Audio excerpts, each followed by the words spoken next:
Pembunuhan di jantung Teheran. Ismail Haniyah tewas bersama pengawalnya. Sebuah roket menghancurkan kegelapan di ibu kota Iran, menewaskan tamunya di tengah malam. Tel Aviv tetap diam sementara Teheran berjanji akan membalas. Situasi semakin memanas dan inilah saat-saat terakhir dalam kehidupan pemimpin Palestina ini. Di Teheran, delegasi politik dari berbagai penjuru dunia tiba di ibu kota Iran pada tanggal 15 Juli, hari yang telah dinantikan oleh banyak orang di Teheran. Presiden Iran yang baru, Masoud Pezeshkian, resmi dilantik. Ini terjadi setelah presiden sebelumnya, Ibrahim Ar-Raisi, meninggal dalam kecelakaan pesawat beberapa bulan sebelumnya. Di antara kerumunan besar yang hadir terdapat Ismail Haniyah, Ketua Biro Politik Hamas Palestina, yang menarik banyak perhatian dari media dan Iran. Haniyah tampak memeluk Presiden Iran yang baru setelah pelantikannya, sebuah ucapan selamat yang mendapat sorotan luas.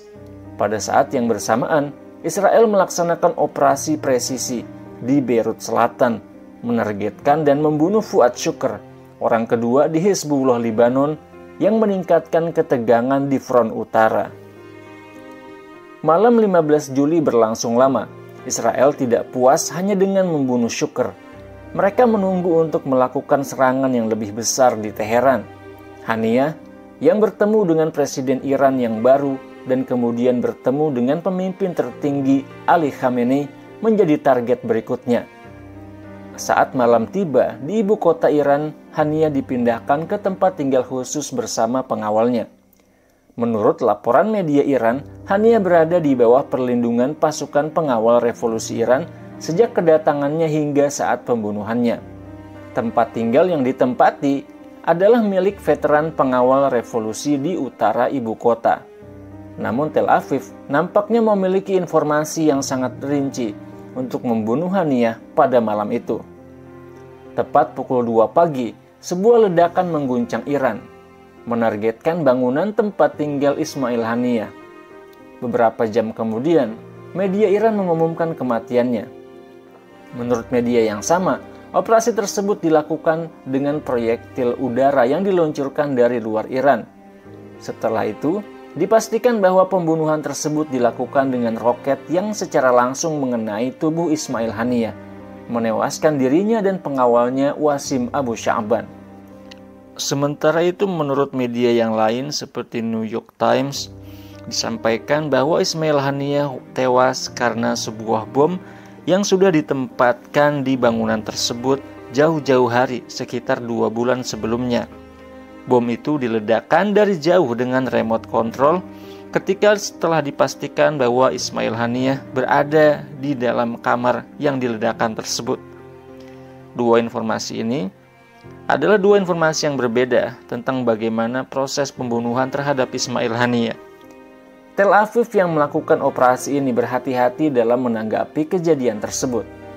Kantor Perdana Menteri Benjamin Netanyahu mengeluarkan instruksi langsung untuk tidak berkomentar tentang operasi tersebut oleh para menteri pemerintah. Namun Menteri Kebudayaan Israel yang ekstrem kanan, Itamar Ben-Gvir, berkomentar di platform X bahwa ini adalah cara yang tepat untuk membersihkan dunia. Tidak ada lagi kesepakatan penyerahan diri. Pembunuhan ini segera memicu berbagai reaksi internasional.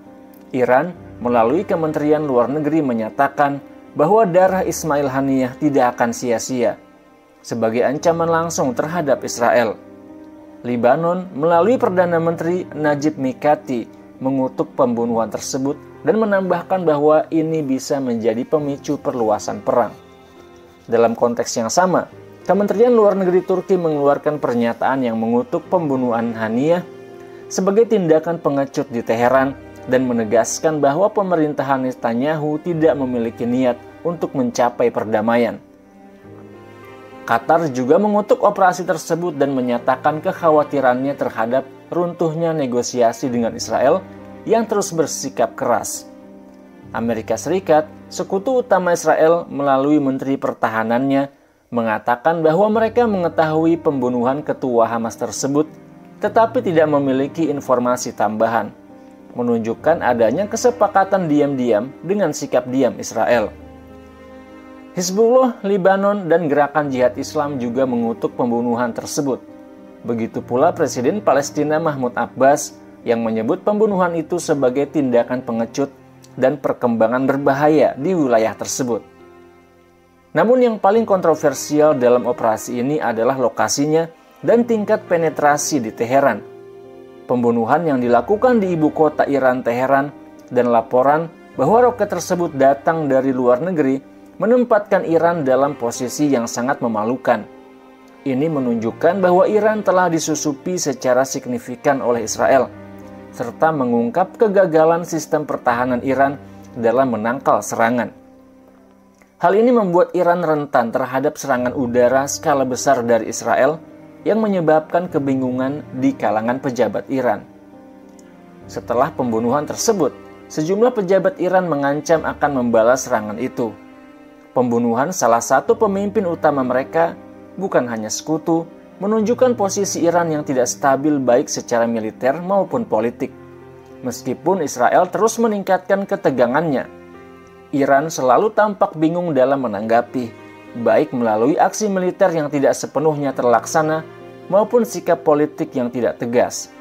Saat ini, setelah aliansi perlawanan yang telah didukung Iran berbicara tentang penyatuan semua front melawan Israel, tampaknya justru Tel Aviv yang membuka semua front dan menunggu respon dari aliansi tersebut. Israel telah menyerang pelabuhan Hudaidah di Yaman yang dikuasai oleh milisi Houthi, kemudian menyerang Beirut Selatan dan membunuh tokoh kedua di Hizbullah, dan akhirnya membunuh Ismail Haniyah di Teheran. Dengan demikian, Israel menunggu 3 balasan sekaligus.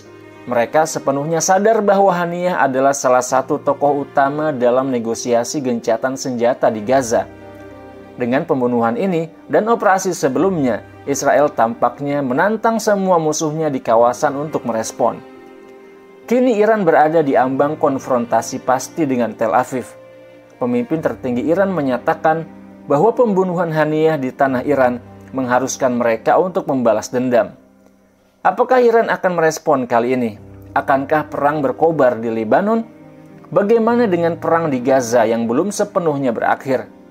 Situasi semakin rumit dan skenario terus berkembang, sementara masa depan tetap menjadi misteri. Terima kasih telah menonton video ini sampai habis dan sampai ketemu lagi di video selanjutnya insyaallah. Saya Muhammad Izdian Muttaqin. Wassalamualaikum warahmatullahi wabarakatuh.